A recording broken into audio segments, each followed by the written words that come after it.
Game of Thrones, a TV show which started off as one of the best ever, ended up turning into a laughingstock, a jobber fest. Alright, this show was ruined. The main reason for the show's decline was largely due to them either changing or running out of source material from the books, leading to some terrible moments. So, we're gonna look back at some of these garbage changes that the Game of Thrones TV show made from the books.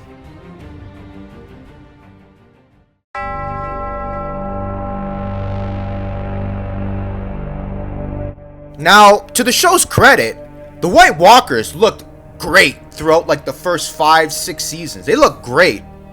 But dear, oh dear, did things go downhill fast, man. So the episode where Jon and the others go beyond the wall made the White Walkers look absolutely terrible. Alright, why? Because the entire army of the dead is held off by like 20 dudes. Let this sink in. 20 dudes were able to hold off 100,000 undead ice zombies for a decent period of time. You know, we're told the White Walkers, they bring death. The only death they bring is to their own credibility. I mean, my goodness. Now, you're gonna be saying, well, what about the Night King in that episode? He killed a fucking dragon, right? And yeah, I gotta admit, that was pretty cool. I mean, you have Ice Satan throwing a javelin to kill a dragon. That's pretty cool, okay? But, guys, let's look at the writing on the wall, okay? They went out of their way. They went as far as to kill a fucking dragon just to make this guy look cool, only for him to die like a complete jobber. Arya, of all the people, all the characters you could have went with, you went with Arya Stark. Like, are you kidding me? Let me tell you something. Jon Snow has to be the one to kill the Night King. And yes, it's predictable, but I will take a good, predictable ending over a terrible, unpredictable ending every day of the week. Alright, predictable does not equate to bad. Like, his death, instead of being the most meaningful and important moment in the series, was instead relegated to something to gain a bit of shock value. You do not do that to the largest villain in the series who has been hyped up for 8 seasons. You do not do that. Guys, let's look back to A Storm of Swords, particularly Samwell 1, when he remembers the night at the Fist of the First Men. This is genuinely one of, if not the most creepy chapter in this series. I love it. So what happens in this chapter? This is something we don't see in the show, but man, it's good, man. It's good. So, the White Walkers fight the Night's Watch. And they do not just overwhelm and defeat the Night's Watch, they butcher them. The Night's Watch throws everything they have at these guys, right? Fire arrows, they have like these, like they have a fortified position. It does absolutely nothing. They are overwhelmed and torn apart literally and metaphorically by the walkers. People are getting their heads ripped off. There's a fucking snow bear. It's cool. It's creepy. And because they're getting bodied, they have to retreat. Even cooler, as they're making their way back to Craster's Keep in the chapter, you literally hear people screaming because the White Walkers are still following the Night's Watch. And I love how you can hear the screams, alright? Because you know that they're fucking close, right? I mean, these guys were put over. Simple. Alright, and compare this to the Jobberfest, which we saw in, Season 7, Episode 6, or the Battle of Winterfell.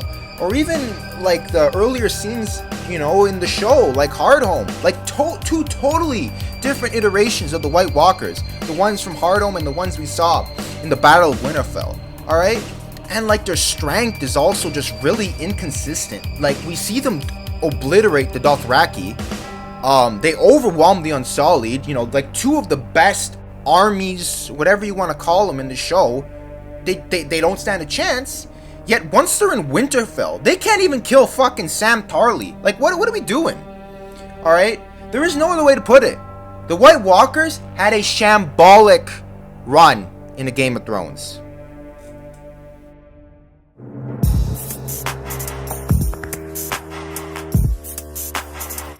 One of the biggest 180s we saw from the show to the books was Cersei and Jaime's relationship.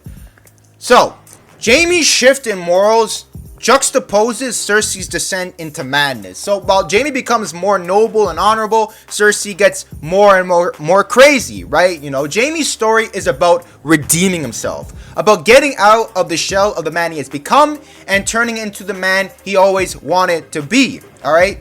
So in order to break away from his past and turn a new page, Cersei needs to go. You know, like his evil fucking twin who like murders the bazillion people, he blows up the Great Sept, you know, all this terrible stuff. She needs to go.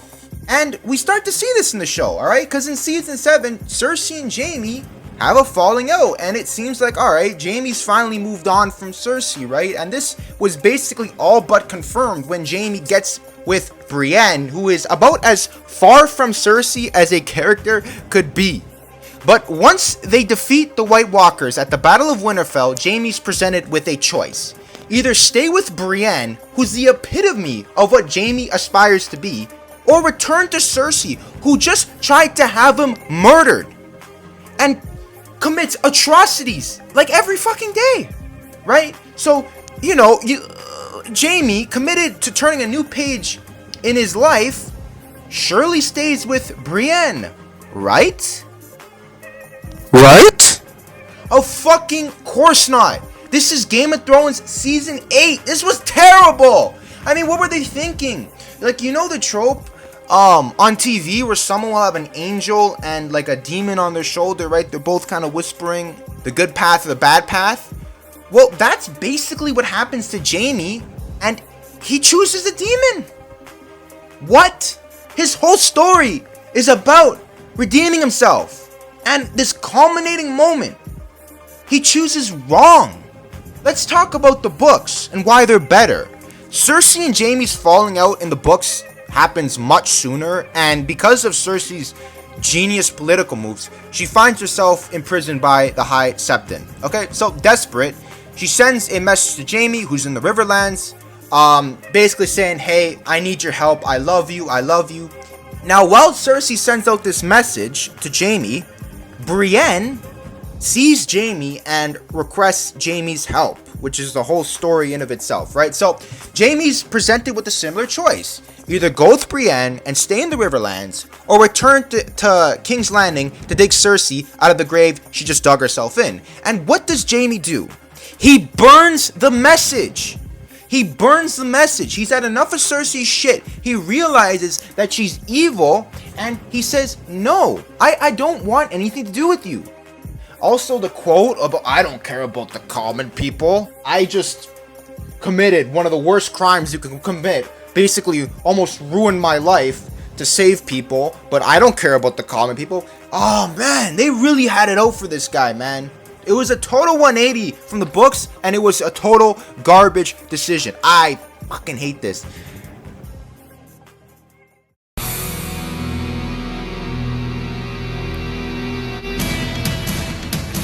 Ah, man. We all knew this was coming. Stannis in the show had a terrible run. You know, in the books, he goes from this badass dude with an iron sense of justice and unbreakable will to some psychotic religious fanatic who burns his own daughter because it's cold out, and he just dies like shit. Alright, it was terrible. And let me ask you a question. What does Stannis say in the books when he's stuck in that same snowstorm? We march at first light. We march. Pray all you want, but we keep marching. Alright, he just Oh, I love it, man. I mean, Stannis just goes off on his march to Winterfell. It's him at his best, alright? Whereas in the show, when he marches to Winterfell, which is supposed to be his coolest moments, he's at his worst. But let's not get ahead of ourselves, because the signs of Stannis' character being tampered with and ultimately ruined were there way before Season 5. So let's look back at Season 3, when Stannis tries to kill Gendry. Stannis is just like, well, fuck it, he's gotta go. He has this smug fucking face when he's talking to Davos. We must do our duty. Like, I get it, Stannis does not want to kill Gendry, but he doesn't really have much of a problem with it either. Whereas in the books, he is really reluctant on killing Edric Storm. He's really reluctant, whereas in the show, like, he's just like, yeah, fuck it, man, I gotta do it. However, there is an excuse here, because Stannis believes in Melisandre's magic. He thinks that if Gendry is not sacrificed, that the White Walkers will murder everyone. So, he gets a pass here. However, the excuses ran out with this horrendous scene in Season 4. I mean, guys, what? Burning Lord Alistair Florent for supporting the Seven? Fucking what? The King's Men, a prominent faction in Stannis' army, all still support the Seven. Why is he burning his uncle-in-law for supporting the gods, which a huge chunk of his army are supporting? Terrible! Davos, his hand, is a supporter of the Seven. Why are you burning your fucking uncle, dude? What are you doing? No, yes, Stannis does still burn Lord Alistair in the books, but his reasoning for doing so isn't so just stupid and psychotic. Lord Alistair is actually the hand of the king following the Battle of Blackwater Bay, and Stannis burns him because Lord Alistair commits literal treason. He tries to end Stannis' campaign behind his back. Like, why did they change this? Fucking God, like, it's such a stupid change, you know? And furthermore, guys, in Season 5, it gets worse. Anyway, so it snows and Stannis is stuck in the snowstorm. So, what does he do? Does one of the best commanders in Westeros protect his vital supplies? Fuck no! They all get burned. Like, can we talk about how fucking ludicrous this was? 20 dudes are able to infiltrate the camp and set fire to what are supposed to be heavily guarded supplies, all the while doing so undetected? Like, this was terrible. This was terrible. But, okay, he still has more men than Roose. Granted, he's stuck in a snowstorm, but he has the numbers advantage. So what does he do? He burns his fucking daughter alive. Like, what? He's stuck, so he burns his own daughter alive. Guys, I hate this scene so much. Stannis in the books, while in this same snowstorm, does he say, hey, fetch Shireen from Eastwatch so we can burn her alive? No! What does he do? He says to one of his commanders, he says, hey, I might die, but if I die, Shireen's my heir. You're gonna continue the fight in her name. And after he burns Shireen, he just gets butchered. Like, butchered. You know, it was just a sickening moment, which just ruined a fan favorite. Alright, and let's just talk about a little side note here. Why doesn't he draw some of his own blood or Shireen's? Now, yes, it may not be as effective. However, we still saw that even just a little bit of King's blood has tremendous power. And as if the Manus himself has not suffered enough, D&D put the final nail in the coffin with his death scene. It was fucking terrible. I mean, Brienne says one of my least favorite lines in the entire series. In the name of Renly of the House Baratheon, rightful king of the Andals and the First Men. Like, what? What are you talking about? Renly himself admitted to being a usurper. Why was this line included? Like, it was too much. It was too much. You know? Stupidity. Burning his fucking daughter, and now this Renly is the rightful king. It's too much. It made Stannis look terrible. Terrible. It's one of my least favorite plot lines, and I'm fucking ranting on this because it sucked. It sucked. Stannis went out like a complete bitch and had a horrendous run in the show.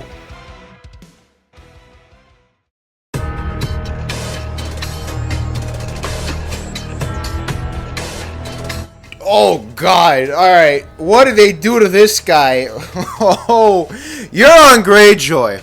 Alright, this guy was like an $100 ribeye steak. I'm talking grass-fed, grass-finished, fucking right from the butcher. And George said, hey, alright, here's this nice steak.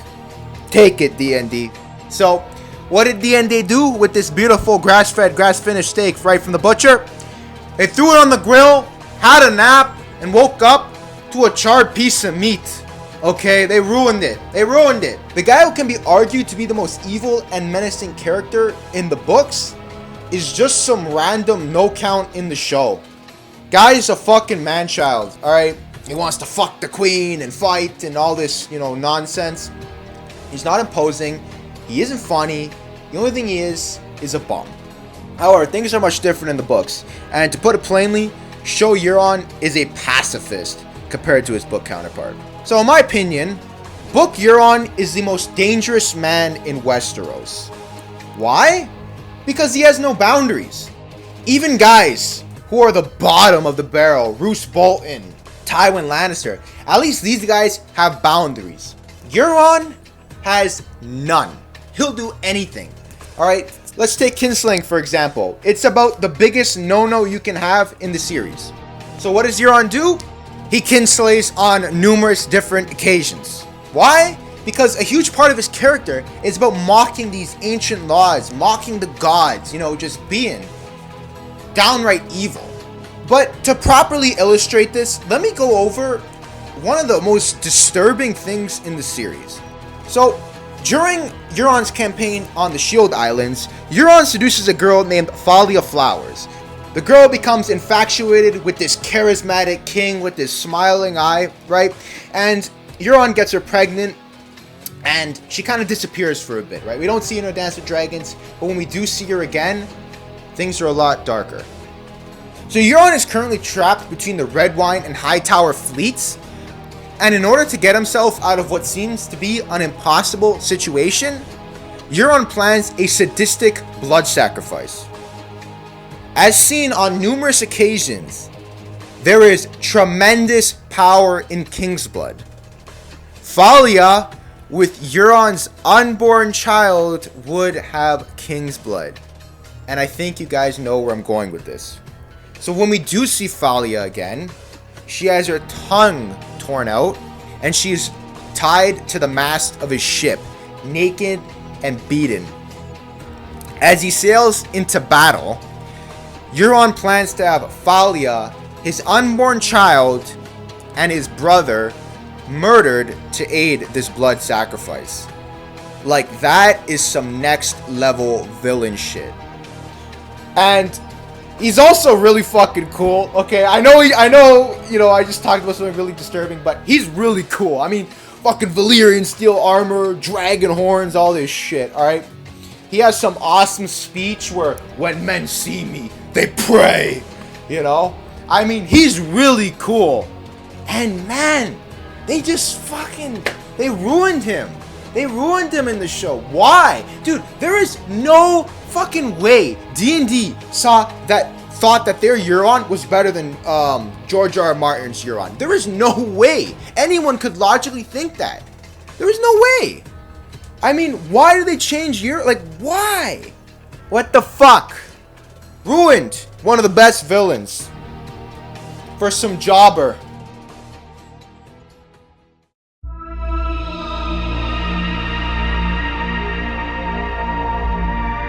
Lord Varys went from one of the most mysterious, intelligent, and unnerving characters to some comedic relief goofball who got himself killed because he thought it was a good idea to openly discuss treason.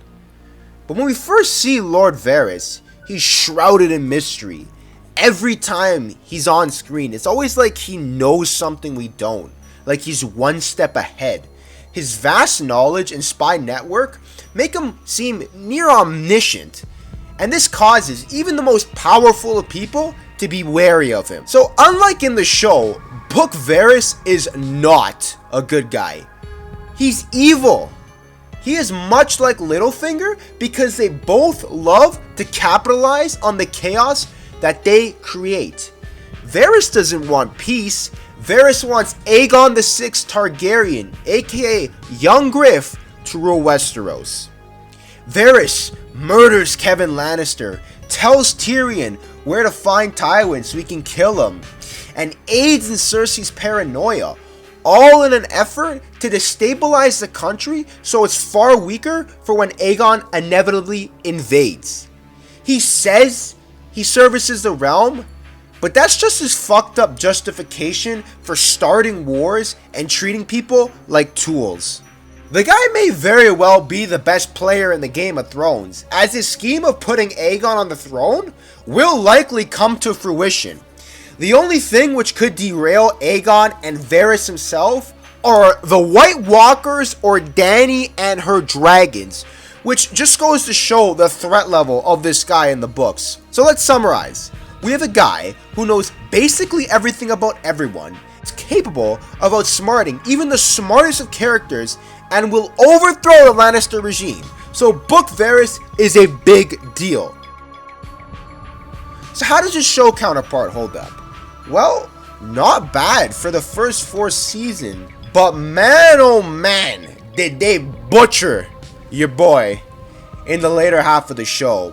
Okay, so because there is no young Griff for some reason, Varys seems to be solely intent on supporting Daenerys and accompanies Tyrion on his journey. The Master of Whispers, the guy who will bring Westeros to his heel in the books, is relegated to nothing more than comedic relief for Tyrion. I mean, how many times did Tyrion make a joke about him being fucking bald or him not having a set of nuts? Alright, it got old fast. When they eventually meet up again in Meereen, he loses his identity. I mean, he just becomes Tyrion's funny looking friend, another good guy, an advisor for the queen, yay, right? They took this man's presence, his aura, but Varys is extremely intelligent. Surely, he wasn't one of the numerous characters who lost 50 IQ points, right? Of fucking course he was!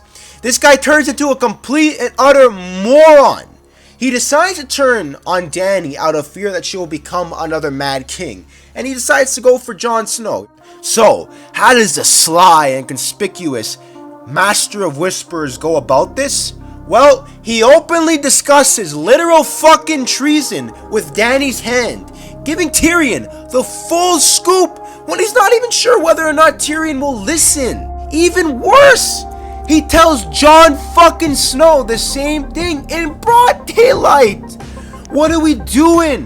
Varys was literally there when Jon refused to lie to Cersei Lannister, the woman partially responsible for murdering his family. So if Jon won't lie to her to save the fucking realm, why on earth does Varys think that Jon will now all of a sudden lie to the woman he loves and usurp the throne from her? It's completely ridiculous. And on top of this, Daenerys was already suspicious of Varys. I mean, it's so stupid, and it gets him killed. I mean, guys, seriously, what the fuck were they thinking? Varys got to where he was because of his ability to cover up his tracks, to be unpredictable, be in the shadows, you know, manipulate things from afar. Yet here, he's just stupid and like, oh my goodness. I mean, we look at a guy in the books who, unbeknownst to anyone, has a master plan which will overthrow the entire realm. And he goes from this to some moron who, while under suspicion, openly discusses treason with Dany's lover in hand. They took his brain power, his aura, his king, and left him with nothing. A terrible run for Varys, man. And I know I was harsh here, but guys, I have to be. This is terrible. Shambolic run for Lord Varys.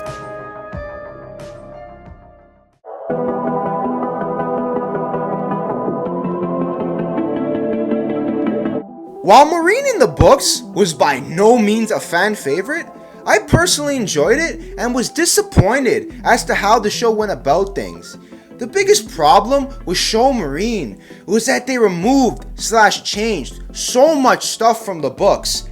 So because there are so many changes, if I were to cover them all, we'd be here all day. Which is why I'm just gonna look at a few. So with this in mind, let's start off with Hizdar Zolorak. So Hizdar was a guy in the show who started off with some promise, but ended up being nothing more than a waste of time. So the only Meereenese character who is actually a character is the head of a great family and has every reason to hate Dany. Surely is the mastermind of the Sons of the Harpy, right? No. Because after Hizdahr is betrothed to Dany, he's randomly killed off, and this just left everyone with the question of, what was the fucking point of this guy? Meanwhile in the books, Dany actually ends up marrying Hizdahr, as they agree to marry if Hizdahr can bring peace for 90 days. Overnight, the Sons of the Harpies' killing spree eerily halts, and Yunkish and Myrini's peace talks begin. Book Hizdahr is clearly involved with the Sons of the Harpy, but the question isn't if, it's how much. Is he an evil, power-hungry individual like Barristan suspects? Or just a guy who deep down wants peace and for Meereen to thrive? Speaking of Barristan, the Hand of the Queen, the leader of Dany's forces, and the coolest 60-year-old I've ever known, is butchered in an alleyway like a complete and utter jobber in the show. But at least they had Barristan in the show. The same cannot be said for the Iron Captain, Victarion Greyjoy. Victarion is Euron's brother, who, unbeknownst to anyone, is coming right at Meereen with the entire Iron fucking fleet. He's not only coming to help Dany's forces, but to also marry her and bind her dragons to his will. How, you ask? Well, prior to his departure, Euron gives Victarion a wicked dragon horn. And with his new dragon and new wife, he plans to get revenge on Euron. His story is an epic one, and really brings a strong magical component to the storyline. But nope, cut from the show. And it's also in Meereen where we start to see characters decay, and none are more prominent than Tyrion Lannister. I mean, here we have one of the most intelligent guys in the entire series, thinking that the slavers will all of a sudden stop slavery. Hello stupid, Dany's gone, the dragons are chained up, and Meereen is more vulnerable than it's ever been. Why would they listen to you when they can clearly get rid of you by force? I mean, guys, even the Battle of Fire sucked. They hyped this up for 2 seasons, and when it finally happened, it was just like a 10-minute action scene. The Yunkish forces were so underrepresented that they brought back this fucking guy from 3 seasons ago because they literally had no other characters that could fit the role. So Dany comes in with their dragons, burns the bad guys, and something which was built up for 2 seasons was a mere appetizer for the Battle of the Bastards. In the books, the Battle of Fire will be anything but an appetizer. After Drogon carries Dany away, Meereen is an absolute mess. So Barristan leads a coup against King Hizdahr to not only grab a hold of the situation, but to also imprison someone who he believes tried to poison Dany, which is another thing they got rid of, by the way. Now Hand of the Queen, he decides to bring the fight to the slavers, who've made it clear that peace is no longer an option. He gives an epic speech and heads right into battle. And as for the slavers, they aren't just Yunkish, they're from Nugis, Volantis, Tolhos, Karth, and so on. It gives a feel as if the entire world is against Daenerys. But that's not all, because remember Victarion? Yeah, he's coming with the Iron Fleet and a dragon horn, and speaking of the dragons, they're running rampant across the city, burning the shit out of everyone and everything in their way. So, in layman's terms, shit is going down. And guys, that's just the surface. So much more was either cut or unrecognizably changed. I genuinely can make an entire video on the changes to Meereen alone. And yes, I understand that cuts and changes must be made. The content from the books is too large to have all of it included, but this was ridiculous. There was room for a lot of these things, D&D just chose not to include them. However, I do want to end this on a good note, because D&D at least kept Dany's storyline intact. While far from perfect, they at least gave Dany an arc. They show her moral conflict, as seen when she reopens the fighting pit in an attempt to achieve peace, despite hating the idea. On top of this, they show her frustration when her diplomacy fails and Yunkai attacks her regardless, we see her give in to her Targaryen nature, something which we'll probably see later on into the books. So, while not perfect, they at least decided to wait a little bit longer before ruining Dany. But other than Dany and a few other things, Show Marine was just bad. It was just bad and boring. Really fucking boring.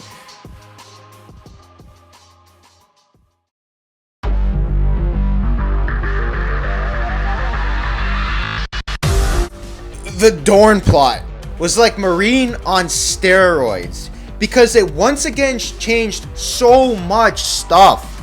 But at least Marine had some decent things. Dorne was just straight rat water. Okay, so let's first talk about the books. So after Oberyn is killed by the Mountain, Dorne is pissed. The Sand Snakes openly call for rebellion, and there are riots in the streets. To regain control, Doran Martell imprisons the Sand Snakes and returns to Sunspear to meet with his daughter Arianne Martell. Arianne, like most of Dorne, resents her father. Although Arianne harbors disdain for Doran for the same reasons as most, her true resentment for her father is due to something entirely different. Arianne believes Doran is trying to rob her of her birthright by replacing her position as heir with her brother Quentyn. Arianne was always suspicious of this, and when she discovers a letter meant for Quentyn saying that he will one day rule Dorne, Arianne reaches her breaking point and decides to take matters into her own hands. With the help of some co-conspirators, Arianne plans to crown Princess Myrcella Queen of the Seven Kingdoms and throw Dorne into open rebellion. While this plan may have seemed good on paper to Arianne, it all goes to shit once they're discovered, and Myrcella is almost killed when one of Arianne's companions goes rogue. Arianne is imprisoned for her folly and awaits her inevitable confrontation with her father. As readers, we are on Arianne's side and share her frustration with Prince Doran. I mean, why hasn't this guy done anything to the Lannisters, who murdered his niece, nephew, and siblings? Why did Doran tell Quentyn he would one day rule Dorne when Arianne was the clear heir? When Doran does call for her, Arianne does not hesitate and throws these questions right at him, unleashing a lifetime of frustration along with them. And it's here where we finally get to see the real Doran Martell. Doran all along has been planning revenge on House Lannister, patiently waiting for the opportune moment to strike. The timid, weak, and complacent Doran Martell we see is nothing more than a farce. But what about the letter to Quentyn, you may ask? Well, it was true. Quentyn was meant to rule Dorne over Arianne. What the letter didn't mention was Arianne's part in all of this. Years before the main story in Braavos, Prince Doran signed off a marriage pact for Arianne with Viserys Targaryen. Plan was for Dorne to back Viserys once he inevitably invaded Westeros. And if Viserys succeeded and became king of the Seven Kingdoms, that would make Arianne a queen, a prize far greater than Dorne itself. This epic revelation sets the stage for one of the most anticipated plot lines in the books. Dorne is going to be epic in the Winds of Winter. But now let's look at the catastrophe, which was Dorne in the show. First and foremost, Arianne Martell, the center point of the plotline, is cut for no reason. And this meant that D&D would basically be starting from scratch, which to no one's surprise, led to disaster. So what happens in the show? Well, the Sand Snakes are furious at their father's death and plan revenge on the Lannisters with Ellaria Sand. They are very vocal on their nefarious intentions, yet for some reason, Doran Martell just leaves them be instead of imprisoning them like he does in the books. I mean, what a letdown this guy was. The dark, vengeful, calculating Doran was gone, instead replaced by a passive, boring pushover. To put it best, Show Doran is how Book Doran is perceived by others. So because Doran does nothing, The Sand Snakes formulate a plan to kill Myrcella and almost get away with it. Only they made one fatal mistake. And that was that they did not account for the man himself. Jaime fucking Lannister. You may be asking, what the fuck is Jaime doing in Dorne? Well, that's a good question with a very stupid answer. Jaime is in Dorne to fucking abduct Princess Myrcella. Yes, with Dorne's people in uproar and Tywin dead, let's abduct the prince's future daughter-in-law and risk starting another war. The plan itself of just strolling in and taking her was stupid, and it inevitably failed when they're discovered by the Sand Snakes. So they have a cool little fight and everyone gets imprisoned. Once Jaime is brought before Doran to tell him what exactly he's doing here, how does Doran react to Jaime's confession? Is he furious at Jaime and the crown for trying to abduct his future daughter-in-law, thus breaking the marriage pact? Nope, he just says, well, shit, you should have asked. Just take Trystane, please. Oh god, and after this, we see those scenes with Bronn and the Sand Snakes. I fucking hate the Sand Snakes, man. I hate them. These jobbers were annoying, unfunny, and we were all waiting for them to just fucking die. You know your character is bad when I'm rooting for a fucking show Euron over you. Like, that's bad. Killing the Sand Snakes was probably the only good thing that guy ever did. But that aside, let's get back on track. So after Jaime and Doran's agreement, Myrcella and Trystane get on a ship to go back to King's Landing. But Myrcella is poisoned and dies on the way. The real egregious part of this was the Sand Snakes magically teleporting on board and murdering Trystane. What the fuck? Aside from Doran and Trystane, there are no other Martells in the show. Okay, we hate the Lannisters for killing Martells, so now we're going to eradicate their entire fucking line. Keep in mind, they're first cousins. In the books, the Sand Snakes have a younger brother, older sister type relationship with Trystane, and are horrified when they learn that Cersei plans to have Trystane killed. Yet here, they just kill someone who they should love for no reason. Things get even worse when they kill Doran Martell in front of his own guards. Literally, a few episodes ago, these same guards arrested the Sand Snakes for treason, yet out of nowhere, suddenly they now work for the Sand Snakes? Even Ariel Hota wasn't spared. They got this big fucking dude who looks like he could bench press a truck to play him, yet when it comes down to it, it's killed by some like 5-inch blade. What are we doing?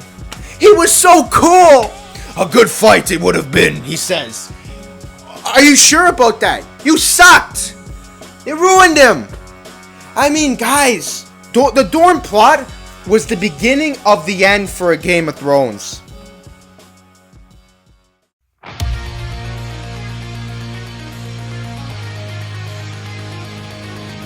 This video would not be complete if I did not talk about young Griff, aka Aegon Targaryen, who is arguably the most important character to be cut from the show. So, who is this dude and what makes him so important? Aegon is said to be the son of Prince Rhaegar himself and rightful heir to the Iron Throne. Whoa, wait, what? Didn't this dude get his head smashed in by the mountain? Well, during the sack of King's Landing, Varys claims he switched out the real Aegon with some random baby and smuggled him into Essos. Ever since then, Varys and Illyrio have been shaping Aegon to be the perfect ruler. Once they felt Aegon was ready, they accompanied him with Jon Cunnington. Cunnington was one of the Mad King's hands throughout Robert's rebellion and has since been haunted by his defeat during the Battle of the Bells. For Jon, what better way to atone for his humiliating loss than to sit Rhaegar's son on the throne? Anyway, with the support of the Golden Company and a little bit of convincing from Tyrion, Aegon abandons Slaver's Bay and decides to go right at Westeros. Within the first few days of his invasion, Aegon sees a lot of success, taking numerous small castles in the Stormlands. But to really make a statement, he needs to, as he puts it, shake the realm. And shake the realm he does. Because in a Winds of Winter sample chapter, we hear that Aegon has gone as far as taking Storm's End. If true, this is big. The last we see of Aegon is when he's setting out to meet Mace Tyrell in what will be the Battle of Steel. That's all we know so far in the books, so it's difficult to say how the rest of his invasion will play out, but one thing we do know for near certainty is that Aegon will take the Iron Throne. Why? The Tyrells may very well join Aegon after relations with House Lannister soured, but if they don't, Mace Tyrell is not known for his battle competency. If they do fight, Mace will lose. It also doesn't make sense to hype up a plot for the entire series just for it to end so abruptly. No. Whether Aegon defeats or is joined by Mace Tyrell, he will make it through the Battle of Steel. And after that, who's left to oppose him? What's left of the Lannister army is all the way in the Riverlands, and the only thing defending King's Landing are the jobbers who make up the City Watch. Aegon will take King's Landing and will be king. So, after Aegon becomes king, what then? Will he remain on the throne for the rest of the series and have a peaceful rule? Probably not. In fact, Aegon's reign will likely be quite short. George R.R. Martin has confirmed that there will be a second Dance of Dragons. And this makes sense. Aegon is not the type to share his rule. And Dany, after Meereen, will be a changed, more violent version of herself. So the stage will be set for a second Dance of the Dragons, and boy, will it be epic. And let's also talk about the writing on the wall.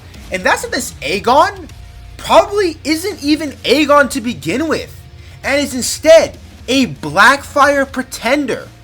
I mean, the Golden Company fighting for a Targaryen, the house they've gone to war with for centuries, is super suspicious. On top of this, we also have to factor in Dany's numerous visions of a Mummer's dragon. This Aegon is likely no Targaryen at all, and is instead another lie by Varys and Illyrio to help bolster his claim.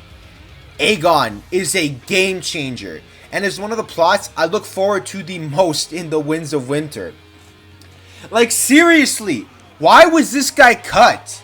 I can't even compare it to the show, because the guy doesn't even fucking exist.